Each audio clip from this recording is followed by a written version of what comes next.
Why won't my ex take me back? That's what we're going to be talking about in this video, but first, my name is Clay with modernlove.life, where we help you get the great loving relationship that you're looking for without having to play mind games, without having to play hard to get, and without having to pretend to be someone or something that you are not, because you deserve to be loved for the unique, amazing, and wonderful person that you are. And if you agree with me, do me a favor by hitting that thumbs up button. Help a guy out with his YouTube channel, hit that thumbs up button, and subscribe down below. Also, I did want to let you know that we're trying something new here. I've never done this before, so depending on how this goes, we may or may not do this again. But there are 5 coupon codes for effortless connection down below in the description box for this video. Those are going to be the only 5 codes that are there on this video. So if you don't see any codes there, then just know that someone else has gone ahead and used them, okay? But if you're interested in effortless connection, which is our course on connecting and creating a strong emotional connection with your partner during high stakes moments of communication, then you might want to check out that. But be quick. I don't imagine these coupon codes will last for very long, but there's 5 of them down below. And there's also a link to effortless connection. If that sounds like something that might be a good fit for you, feel free to sign up. Feel free to use one of those coupon codes if it's still there. But anyway, let's go ahead and get into this. So, you and your ex, you broke up. Why did it happen? There's a lot of reasons that it could potentially have happened, but why won't they take you back?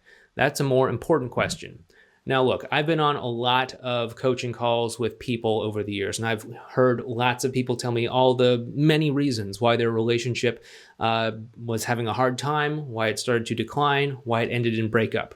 And, there's, of course, countless different external reasons. He said this, she said that, there was cheating, there was some sort of betrayal, there was a misunderstanding, whatever.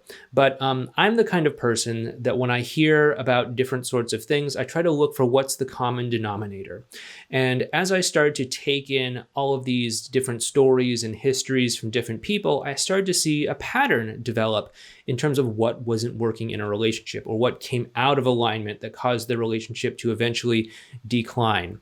And what we actually discovered is that when you start to put these things back into alignment, the relationship can come back together again. If you're going through a breakup, you can actually get back together with your ex. And if you are in a relationship right now, the relationship can get a lot smoother and function a lot better. In fact, once I saw the pattern myself, I put these patterns in place, these things in place in my own marriage, and my marriage has been much more harmonious and functioning a lot more smoothly since then. So anyway, let's go ahead and get into this. There are really 3 reasons why your ex won't take you back. And this goes into pretty much the common denominators that all of these boil down to. The first one is that at some point, for some reason, you and your ex don't see each other as being on the same team. You see each other as being on probably opposite teams.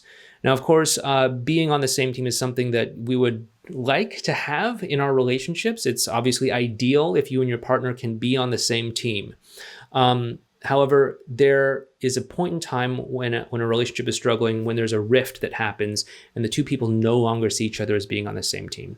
This can come across in all sorts of different ways. Obviously, it can show up as fighting, as arguing, as stuff like that. But in my experience, it often shows up in much more subtle ways, like where maybe one person doesn't feel comfortable telling the truth to the other person. They don't feel comfortable being honest with the other person. They feel like they have to walk on eggshells around the other person because the other person won't accept them or won't understand what they're saying, or whatever the case may be. But these are all things that someone would do if they didn't see their partner as being on the same team. I mean, if you were on the same team, wouldn't you just say, "Hey, what's up, teammate? This is what's going on with me."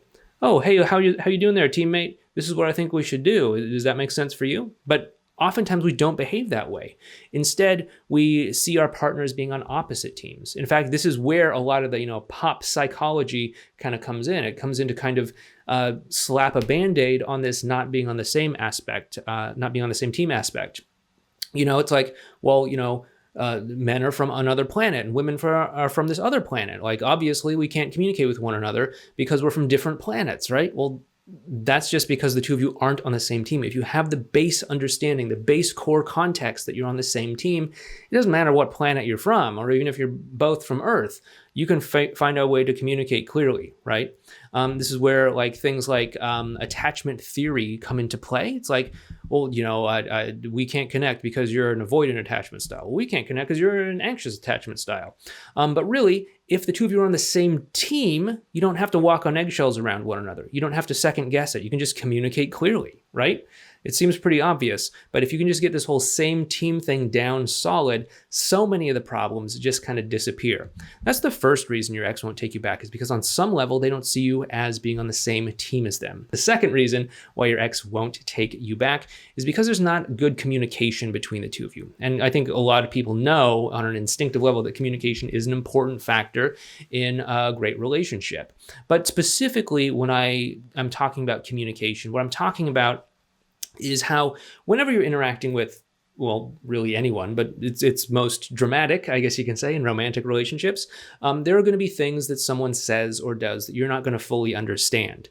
You're not going to understand why they said this, why they did that, why they didn't say this, why they didn't do that. And so you're going to send these questions to your mind, and you're going to ask yourself, why did this happen? Why did they say that? What did they want? Why did they do that? What are their intentions? And whenever you ask yourself a question often enough, your mind will come up with an answer. Your mind is a great question answering machine, and it will come up with an answer even if the answer doesn't make any sense and has no basis in actual reality. Many times, however, this answer that it comes up with is really just a reflection of our fears, insecurities, anxieties, doubts, limiting beliefs, and all of that. So there's a gap, right? There's a gap that shows up where we don't understand why someone said or did something. And what we often do is we tend to fill that gap with our own fears, insecurities, and anxieties. So let's take this into a concrete example so you can better understand. Maybe you texted your ex and they usually text you back fairly quickly, but for some reason today, it's been 6 hours and they haven't texted you back. Why not? Is it because they're moving on? Is it because they met someone else? Is it because they're upset with you? Is it because they're trying to let you down easily? Is it because they're trying to send you a message? Notice how we're assuming that we know why they haven't texted us back. Those could be the reason why they didn't do it. It's definitely a possibility. What if they forgot their phone at home? What if they are busy taking care of some other like high stress thing? Maybe a family member is in crisis or something and they have to take care of that person. Maybe, something else happened. Maybe they're thinking about the right way to respond to you in a thoughtful way, and they don't want to just sort of respond to you without thinking it through clearly. I mean, there could be any number of possible explanations, but we're jumping to this conclusion that they are doing it because they're trying to send us a message or because they're losing interest in us or something like that. This is how we fill in the gap, and this is how miscommunication happens in a relationship. Now, obviously, this can work a whole lot better if it's based on the context of, hey, we're on the same team. But even still, if you can start to communicate clearly in a way that doesn't just fill in gaps with your insecurities, fears, and anxieties, but instead actually minimizes and closes those gaps so that there are fewer gaps and smaller gaps that you have to fill in, then that's going to make the communication a lot smoother between the two of you, and it's going to lead to a lot less misunderstandings, and it's going to give your ex probably a really good reason to actually want to get back together with you, okay? Because the two of you are able to communicate clearly, the two of you are able to connect effectively, and all of that stuff. So that's the second reason why your ex probably isn't taking you back. And the third reason is because of our old friend, trust. Trust. Now, trust obviously can take the form of, someone cheating on us or betraying us in some way. But if you really boil it down, what is trust about? It's an expectation that you're going to get the same person today that you saw yesterday. And you're going to get the same person that you saw today, tomorrow, and the day after that, and the day after that. And if you have a reasonable expectation that you're going to get the same person day after day after day, every time you interact with them, you start to trust that that's who the person is. But when you don't get the same person as you saw yesterday, and you say, hey, I thought we were in this relationship together. Like, now I find out that you cheated on me. Or you said that you were going to give me some space, and then you called me 10 times today. Or, whether it's a big thing or a little thing, trust can show up as a real reason why a relationship won't work out. And so trust is something that you can build up, obviously, through consistency. Consistency in what, you may ask? Well, it's really about being on the same team and communicating clearly. And as you start to develop more consistency through your interactions with your ex, you'll start to develop more and more degrees of trust that will move your ex through the 5 stages of getting back together. Again, that's going to be over there if you want to check out that video playlist on the 5 stages of getting back together. And what's going to happen is your ex is going to go through this emotional journey of learning to trust again. That's really what the 5 stages are about. It's about learning how to trust you again, so that they can trust themselves, so they can trust that they're not walking back into the same relationship, so they can trust that you really are who you're presenting yourself as and not the version of you that they thought you were when they broke up with you. So that's really what it takes to have a great relationship. And that's really the 3 things that you got to focus on if you're going to get your ex to take you back. And this is all stuff that we talk about inside of our brand new course called Effortless Connection. We just launched it about a month or so ago.